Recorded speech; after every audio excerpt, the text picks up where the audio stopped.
Cowboys, let's get him done. That CeeDee Lamb, he's number 88, but he the one. Not what you used to, he might lose you if you blink, you done. CeeDee and Dak, the duo's back soon as the season comes. Outside of that, a better combo, I can't think of none.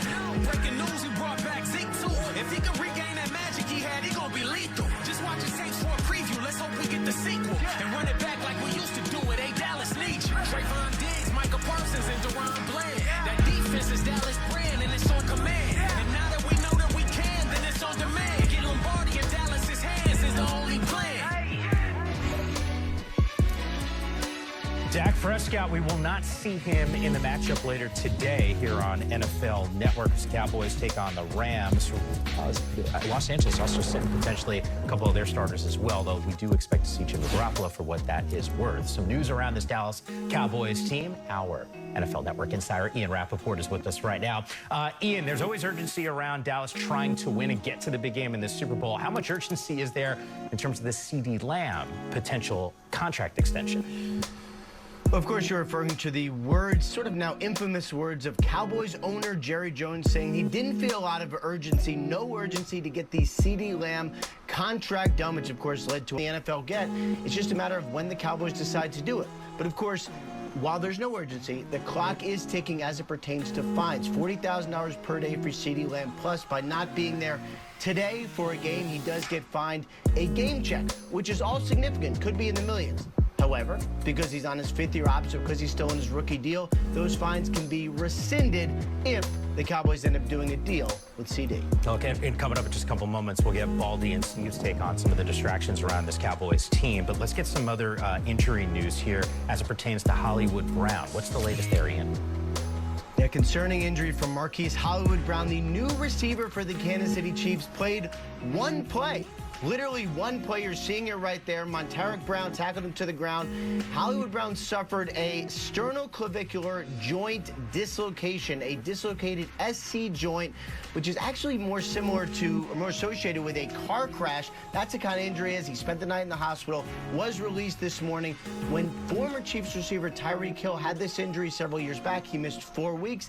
It's probably around where Hollywood Brown misses, which means could end up missing week 1, but should be fine after that. Either way, he's going to have a couple weeks to get ready and gear up for the season. Yeah, just got to get him out there healthy for week number 1 and wishing him a very speedy recovery. Ian, I know if there's any news that breaks, you will have us covered here on NFL Network. Meanwhile, let's circle back on this Dallas Cowboys squad in terms of some expiring contracts. And you know, Steve, there's always been conversations around Dak Prescott over the last couple months or so on his deal.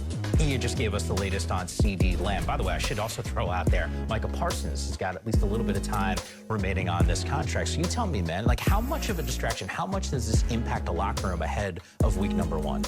I mean, it is what it is. It's a very distracting thing. However, it's also part of business. And this is where the business and the personal things start to kind of ooze out of me. All of a sudden, you're saying you have no urgency. How dare he want a new contract in the last year? When did that come up? It's like saying, is Christmas the 25th of December? What? Oh my gosh. I think the Cowboys are guilty of drafting really well. And they have to pay these guys. They drafted Mike and CeeDee. They're stars. A third of all the completions that Dak had last year were to CeeDee Lamb. The offense goes through him. He's got some leverage here. To Steve's point, look, it's business, and all the players will tell you, it's business. Take care of your business. Yeah. However, when you're asked it every single day, when you go out to practice and there's no CeeDee and the offense just looks a little stale, it does impact the team. It just does. And look, this is also a Cowboys team that's looking at the rest of this division, more specifically a Philadelphia Eagles squad. The Eagles got everybody signed. Yeah. You know, AJ got a new contract, and Devontae and Saquon. The left guard got a new contract. Some teams just take care of it. Weeks, just knowing that we get to see Anthony Richardson healthy, we're excited about today. Omar, Steve, and Baldy, all ears on what you're about to say right now. Take me through this quarterback rotation for the Broncos.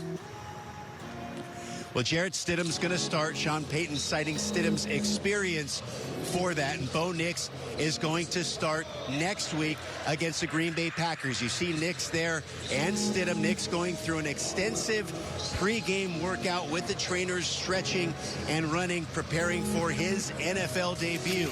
Now, even though Stidham will start, Bo Nix will get playing time with the first team offense. Sean Payton saying that phase one will get about 15 or 20 snaps, and Nix will factor into that before taking over full time with the twos. Zach Wilson then will play with the threes. But as far as Nix goes, by all accounts, he's shown more growth and demonstrated the comfortability with the offense, getting in and out of the huddle and showing leadership. They want to see that now translate to the preseason environment here.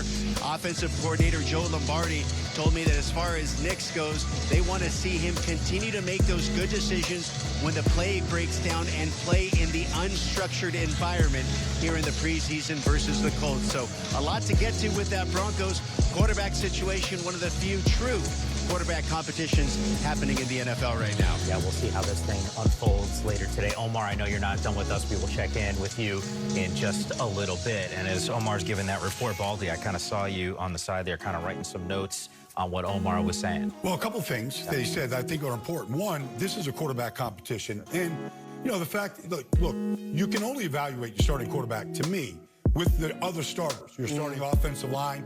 You need time with those guys. You need time with the starting receivers. And so they're going to evaluate this week by week. So Bo starts next week.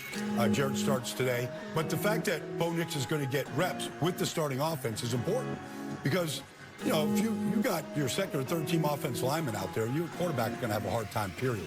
So I think, you know, Sean is setting this up so that it's going to be a fair competition. You can fairly evaluate these guys. Yeah, I love that he's going to get Bo Nix and Jarrett Stidham are both going to get reps with the starters because a lot of times the young guy gets Mop-up duty.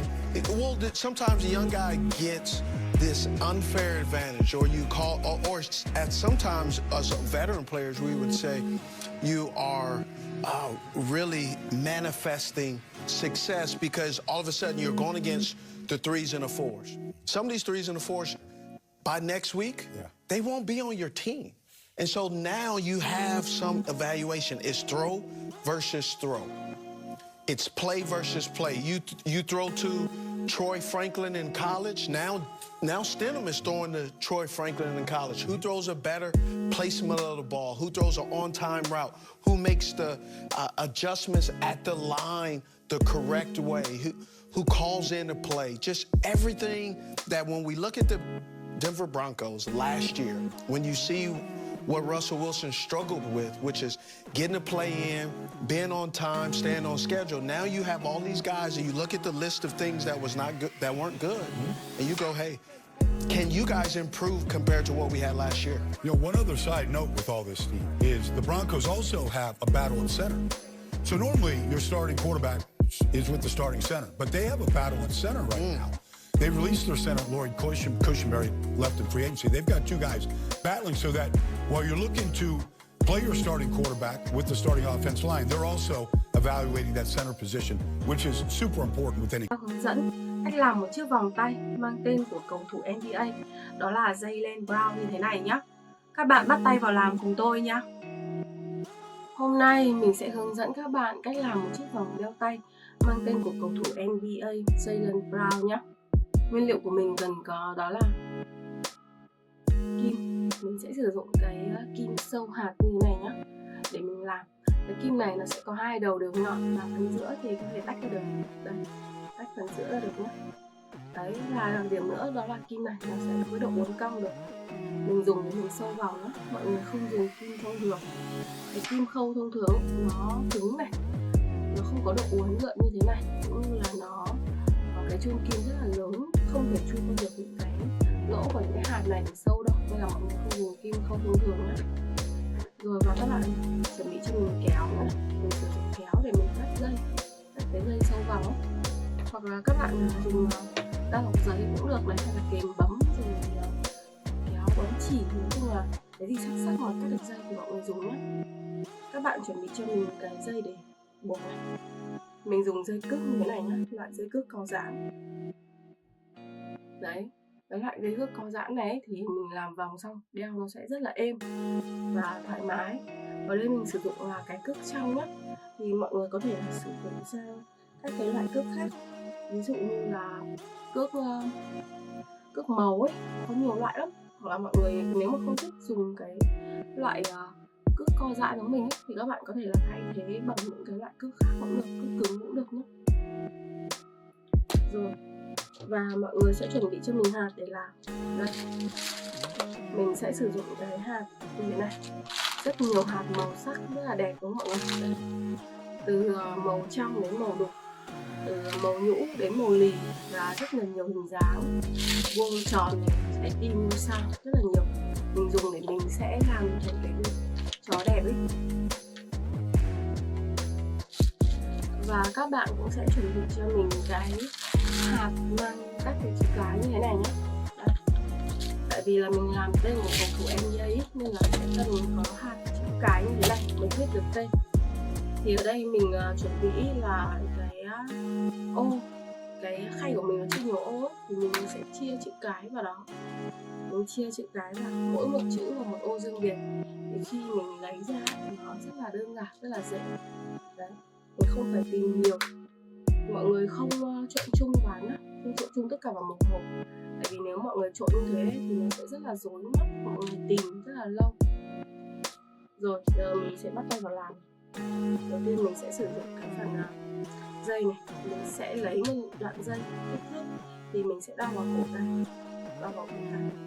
mình đo một đoạn dây nó sẽ rộng hơn cổ tay mình khoảng 2 hoặc 3 cm và mình sẽ cắt nó ra.